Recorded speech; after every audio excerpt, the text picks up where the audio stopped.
Assalamualaikum warahmatullahi wabarakatuh. Halo Sobat Podcast, kembali hadir bersama saya Nani Harlina Nur Faisa di Hello Podcast siang ini. Tentunya saya di sini tidak sendirian, saya ditemani oleh kakak cantik yaitu Kak Resin. Kak Resin adalah mahasiswa atau content creator. Sebelum saya lanjut pembahasan, saya mau nanya tentang kabarnya Kak Resin hari ini ya. Halo Kak Resin, bagaimana kabarnya hari ini? Halo Kak, Alhamdulillah baik. Alhamdulillah ya Allah. Sebelum saya lanjutkan tentang pembahasan konten creator ya, Kak Risin boleh ngasih tahu nggak gimana awalnya jadi konten creator itu? Jadi dulu saya menjadi content creator itu awalnya pada kelas 2 SMP. 2 SMP? Iya, SMP-nya di mana? SMP-nya di Peterongan. Berarti udah lama banget ya? Sudah lama banget. Itu maksudnya kan udah dari kelas 2 SMP ya? Berarti ada kendala nggak sih? Pastinya ada. Biasanya itu susahnya tuh di ngatur waktunya. Ngatur waktu? Iya. Soalnya mulainya dari masih SMP udah lama banget. Lama banget. Keren sih. Harus tepuk tangan buat Kak Resin. Saya lanjut pertanyaannya Kak Resin. Iya. Apa yang menjadi inspirasi dalam membuat konten YouTube? Kan saya kemarin lihat konten YouTube-nya Kak Resin kayak tentang vlog-vlog gitu kan ya kebanyakan. Iya, ada vlog dan itu campur. Jadi dulu tuh kan lihat tiba-tiba muncul di beranda kayak ada konten kreator seperti kayak Miao Auk, terus habis itu ada Ria Ricis, ada Atta Halilintar, ada konten kreator yang kayak gitu. Terus saya juga sempat searching juga YouTube ini bisa nggak sih dapetin uang gitu. Nah itu habis itu lihat ternyata bisa dapetin uang. Ya udah akhirnya coba deh buat konten gitu. Untuk awalnya dulu tuh buat konten ya nggak ada yang nonton. Iya, berarti dari awal itu ya, dari awal banget. Nggak ada yang nonton. Aduh kok susah gitu. Itu 1 tahun pertama itu susah banget, kayak hampir nyerah gitu, kayak nggak ada yang nonton sama sekali. Terus akhirnya sempat berhenti selama 3 bulanan gitu. Terus kemudian tiba-tiba ada salah satu konten creator, saya agak lupa namanya, itu masih muda juga. Masih muda, akhirnya itu kayak buat saya semangat lagi buat ngonten gitu. Oh ini ternyata ada anak muda yang sama seumuran gitu sama saya, dia bisa gitu. Wah saya nggak bisa masa saya nggak bisa gitu.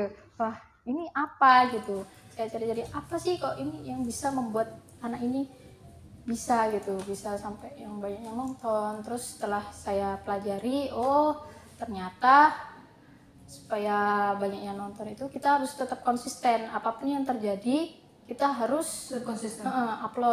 upload sesuai dengan apa yang ditargetkan gitu kan. Soalnya kan di situ kan kita juga memberikan video kepada penonton. Nah itu kan biasanya penonton itu pasti juga nungguin ya, gitu, maunya yang terbaik juga kan, yang bagus.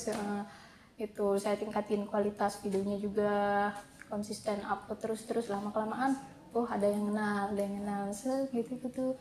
Kemudian saya kenal juga dengan youtuber lain. Berarti termotivasi sama YouTube-nya Ricis gitu ya? Iya, Atta Halilintar ya. Paling yang termotivasi sama siapa? Miao Auk. Siapa? Miao Auk. Itu konten creator gamer. Oh ya. Dulunya tuh juga dia, padahal dulunya tuh seorang yang pemalu. Tapi dia bisa jadi seorang konten creator itu. Berarti nggak ada kendala untuk orang kayak introvert gitu ya buat jadi konten creator? Nggak ada. Terus bagaimana sih proses pembuatan konten YouTube dari awal hingga akhir? Maksudnya prosesnya itu susah atau gimana gitu? Untuk awalnya saya dulu tuh cuma pakai HP aja. Ya pakai HP itu buat ngedit, buat ngerekam juga, itu semuanya, sampai upload juga, edit thumbnailnya juga, edit videonya, itu semuanya pakai HP. Itu HP satu? HP satu aja. Karena dulu ya emang nggak ada modal ya, namanya juga masih ini kecil, sekolah, masih kecil gitu. Ya udah akhirnya itu. Terus akhirnya nabung terus baru buat beli mic. Mic dulu. Nah itu. Terus tantangan terbesar ini selama menjadi konten creator atau YouTuber? Tantangan terbesar itu yaitu konsistensi. Konsisten ya? Iya, susah banget. Apalagi sekarang kan udah kuliah juga, pasti Iya. tugasnya tuh banyak. Saya tuh kadang itu kayak bingung, tugasnya banyak kayak gini, aduh gimana nih ngatur jadwal buat kontennya gitu. Akhirnya saya putuskan buat live streaming. Kira-kira kalau semisal tugas nih kan di kampus ya banyak banget tuh tugas. Terus kan di YouTube juga harus konsisten. Iya. Cara membagi waktunya gimana? Yaitu kita harus buat jadwal. Jadwal. Buat jadwal. Nah, kita untuk buat konten ini kira-kira cukup berapa waktunya gitu. Nah, kan biasanya kalau sehari doang itu kurang menurut saya. Soalnya apa ya, itu tadi harus bagi sama kuliah juga. Kan juga ada kegiatan di luar kuliah biasanya kayak KM juga. Iya, ikut KM ya? Gitu, KM juga itu kan biasanya ada kegiatan juga. Nah, itu. Jadi, saya cicil kayak mungkin sekarang buat videonya dulu, rekaman dulu. Nanti ngeditnya mungkin di hari yang lain gitu. Biasanya kalau ngupload ke YouTube itu berapa hari sekali? Misalnya contoh 2 hari sekali atau mungkin sehari itu ngupload videonya 2 kali gitu. Satu minggu itu harusnya 2 kali. 2 kali. Itu dari jadwalnya diri sendiri atau maksudnya dari YouTube-nya? Dari diri sendiri. Di YouTube nggak ada jadwal sama sekali. Berarti terserah kita ya. Iya, yang penting terserah. konsisten. Kita pinter-pinter buat atur waktunya itu tadi. Terus apa pesan dan kesan yang ingin sampaikan kepada penonton melalui konten YouTube di sini? Pesan dan kesannya itu sih yang pertama itu cari motivasi dulu, atau inspirasi lah dari konten kreator siapa yang kita suka. Nah, kemudian pertama kita ikutin dulu bagaimana dia membuat konten, tapi harus dimodifikasi, nggak boleh kayak benar-benar sama gitu. Nah, gitu. Habis itu yaitu tadi yang kedua harus konsisten. Harus kalau kita jadwalnya 1 minggu 2 kali upload, ya harus 2 kali upload, dan itu harus di hari yang sama. Yang sama. Berarti kayak contoh nih hari kamu nguploadnya di hari Rabu, berarti minggu depannya harus hari Rabu. Iya, benar. Nggak boleh dari hari Kamis gitu. Nggak boleh hari Rabu, dan juga di jam yang sama. Menitnya? Kalau menit nggak yang penting jam ya. Yang penting jam. Soalnya kan biasanya kita kan pasti udah punya subscriber nih. Iya. Nah, punya subscriber itu pasti kan mereka juga nungguin. Kalau udah tahu jadwalnya, biasanya uploadnya jam segini. Nah, mereka jadi bisa langsung nonton. Iya sih. Kan kalau apalagi kalau kita punya podcast terus punya YouTube, terus YouTube-nya dulu awal-awal kita rame, terus pas sudah akhir-akhir ini udah pada sepi kan, pada kabur semua ya. Iya benar, mereka udah pada nungguin tapi ternyata kok nggak ada video. Gitu. Terus bagaimana kamu dapat mengembangkan keterampilan produktif dalam membuat konten yang menarik? Terus belajar. Terus berusaha untuk memberikan kualitas yang terbaik videonya. Tuh, jadi ya belajar cari tutorial di YouTube banyak. Saya tuh meskipun sampai sekarang nih sering belajar. Iya, masih kayak ngeliat ternyata saya kurang ini. Coba deh tambahin kayak gini. Kira-kira yang nonton suka nggak? Tanggapannya positif nggak? Terus kalau tanggapannya negatif ya udah nggak usah diterusin gitu. Kalau ini berarti kayak contoh nih kamu buat sekarang konten atau video, terus sekarang lagi buat upload lagi kan? Kamu berarti kayak berkaca lah sama konten yang sebelumnya. Nah, kayak iya benar. Apa yang kurang gitu berarti diperbaiki kan? Iya benar. Terus perbedaan antara membuat konten yang fokus pada kualitas konten dan yang fokus pada jumlah konten yang dibuat itu gimana? Seimbang. Harus seimbang. Jadi kita nggak bisa kayak buat konten, kan ada yang bilang kita harus buat banyak konten, yang penting itu buat yang penting konten. Itu sebenarnya saya kurang setuju. Kenapa? Karena itu kan video juga ditonton orang. Kalau seandainya nanti video kita kualitasnya nggak bagus, orang pasti ya nggak mau nonton. Kita aja sendiri kalau nonton video pasti cari yang bagus gitu, yang enak ditonton. Berarti kayak konten itu nggak nguploadnya ya, kayak tentang harus sesuai dengan kayak judulnya apa gitu ya, judulnya, terus biar menarik kepada penonton gitu kan ya. Kan banyak tuh kayak orang yang bikin konten intinya yaitu ngupload lah biar kayak YouTube-nya nggak sepi gitu. Kalau kamu berarti kan kayak memperhatikan gitulah, memperhatikan kenyamanan orang-orang menonton juga kan ya. Benar.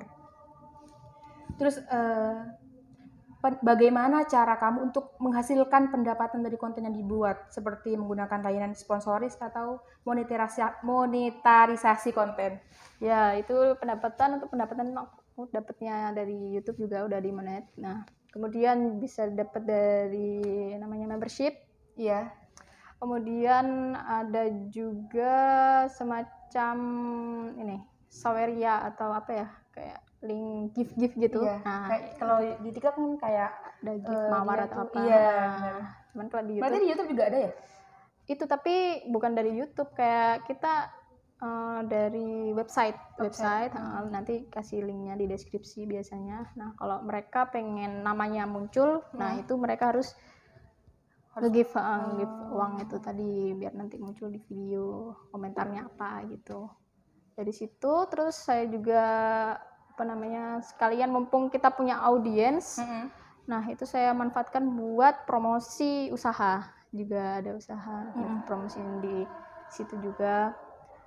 Terus sama biasanya juga ada seperti paid promote. Nah, kalau ada yang minta dipromosiin gitu, itu juga dapat dari situ juga. Ya gimana?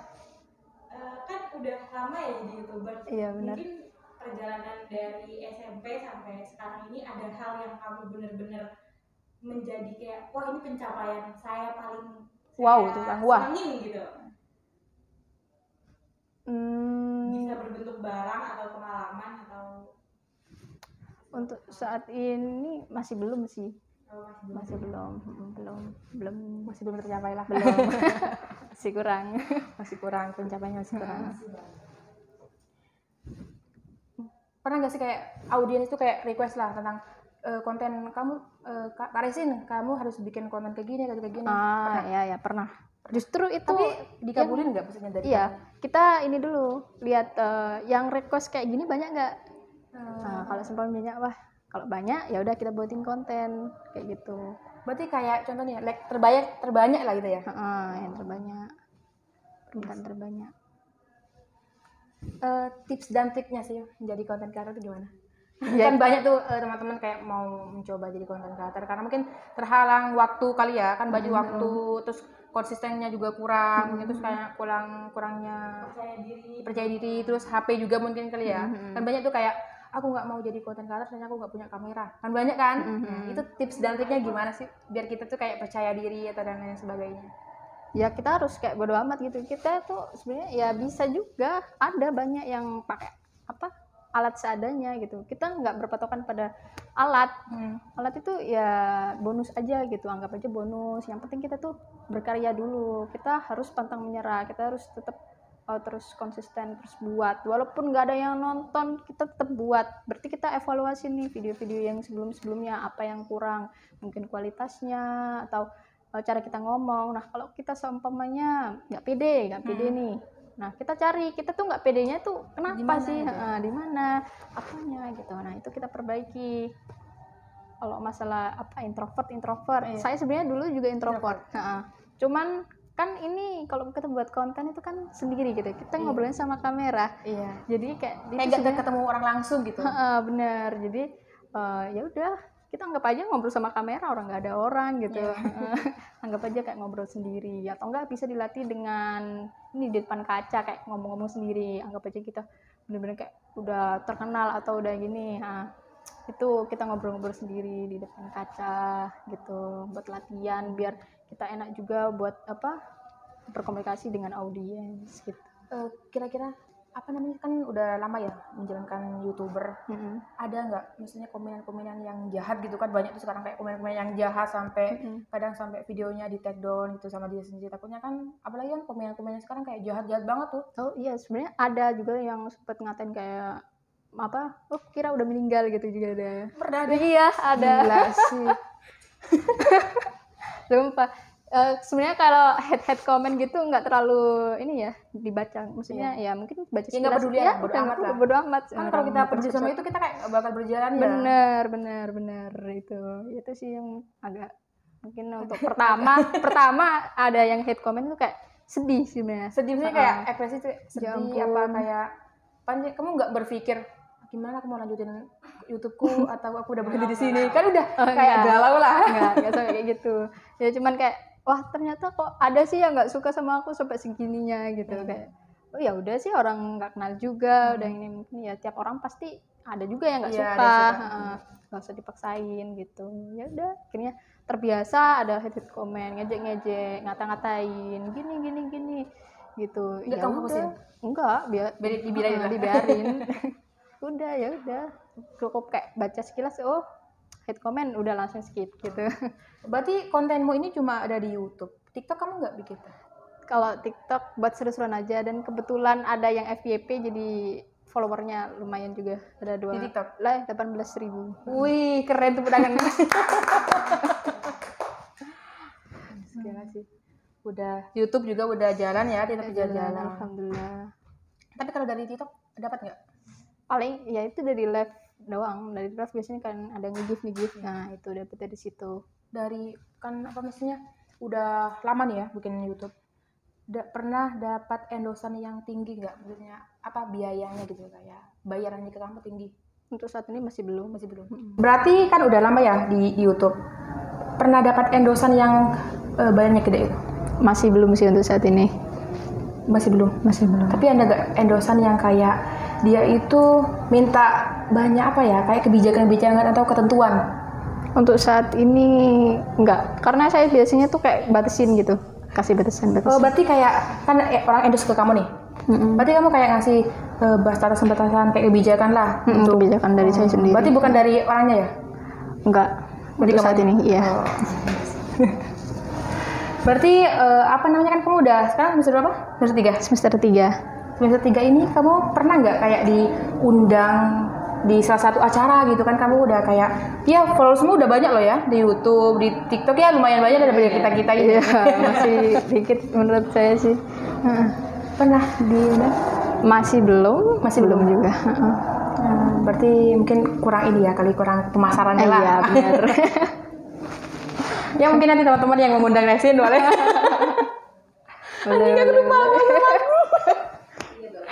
Oke, terima kasih untuk Kak Resin. Mungkin ada closing statement lah dari Kak Resin untuk penontonnya atau untuk followersnya yang ada di rumah. Oh, buat teman-teman mungkin yang pengen jadi YouTuber itu ya, yang penting kalian itu harus pantang menyerah. Kalian nggak boleh kayak gampang Nyerah. Iya, gampang insecure, nyerah gitu, nggak boleh. Harus tetap semangat, harus tetap konsisten. Ya, udah. Itu aja sih. Oke, terima kasih ya yang udah nonton. Semoga nanti kedepannya kita bisa mengundang Kak Resin lagi untuk di acara Hello Podcast selanjutnya. Dan lebihnya mohon maaf. Wassalamualaikum warahmatullahi wabarakatuh. Waalaikumsalam warahmatullahi wabarakatuh.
Dan lebihnya mohon maaf. Wassalamualaikum warahmatullahi wabarakatuh. Waalaikumsalam warahmatullahi wabarakatuh.